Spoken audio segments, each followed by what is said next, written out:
Mr. Van Ballen, thank you for the time for having this conversation. Yeah. So, what does it mean, this referendum that Macedonia has on 30th of September, especially for the people that coming from the European Union? For us, I'm chairman of the friendship group European Parliament, Macedonian Parliament. I'm the leader of the ALDE party, the Liberals for Europe. For us, it's important that Macedonia comes out of its isolation and we can talk about membership, we can open the negotiations, and therefore this referendum is important because if the name issue is not resolved, there's stagnation. So I hope that the people of Macedonia go to the ballot box and go to vote for a yes. And I think that the Macedonians have been very courageous. There's a new government, there is more openness. This country is a good country and let's talk about accession as soon as possible, but that should be after the referendum. So I hope for a yes in the referendum.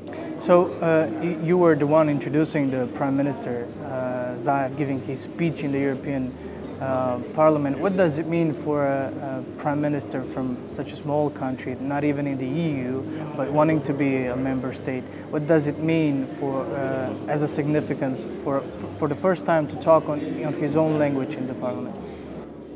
Like the US Congress, the US Congress also invite foreign leaders. We do the same as European Parliament. And the fact that Prime Minister Zaev was ready to come, gave a good speech, there was a lot of applause, means that he set Macedonia again on the map. That also for those who are not that familiar, they know about Macedonia, the issues.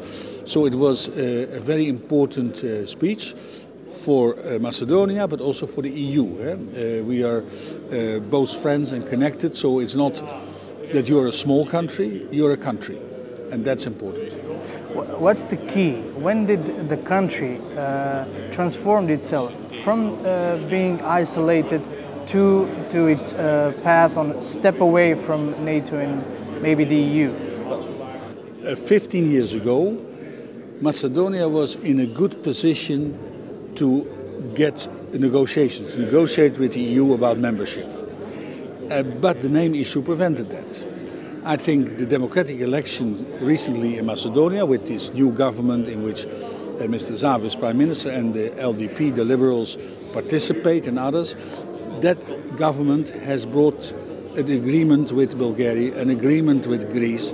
So this is a vital government working for Macedonia, not for a party, but for the totality of the country. And a yes vote is not a partisan vote, a party vote, it's for the future of Macedonia. So, when you are a member of the parliament, so I can say, when I say you, I mean like the representative of the European Union.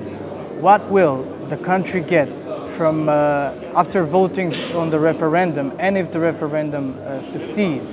We know that Macedonia is a step away from NATO, but what do we get from the European Union directly from you as a representative? That we will start the negotiations for membership. And that should have been done 15 years ago, prevented by the whole name issue, also prevented by, I say, an authoritarian state became here. It was not a free Macedonia.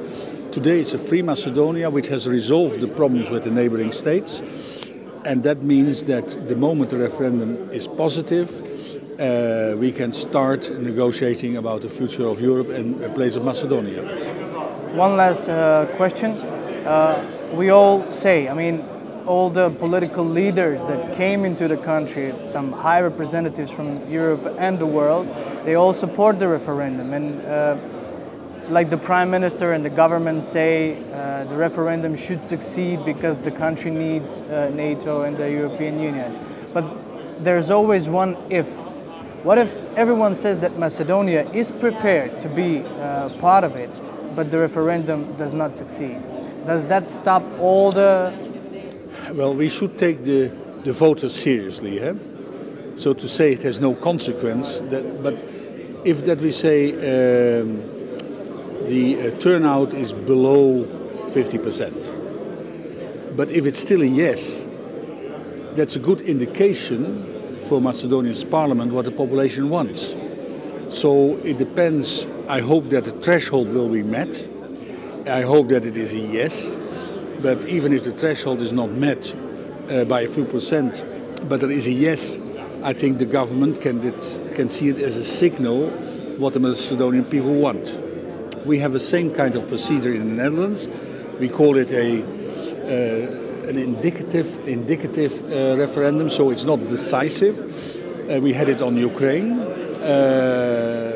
and we analyzed what is the outcome. What did the people really want? It was not against Ukraine, but they didn't want much more extra European bureaucracy. So you have to analyze if the threshold is not met, how many people said yes, how many people said no, for what reason, and then the government can take this advice from the population. So, but let's first fight to have the threshold met, that many will vote, and I hope that many will vote yes.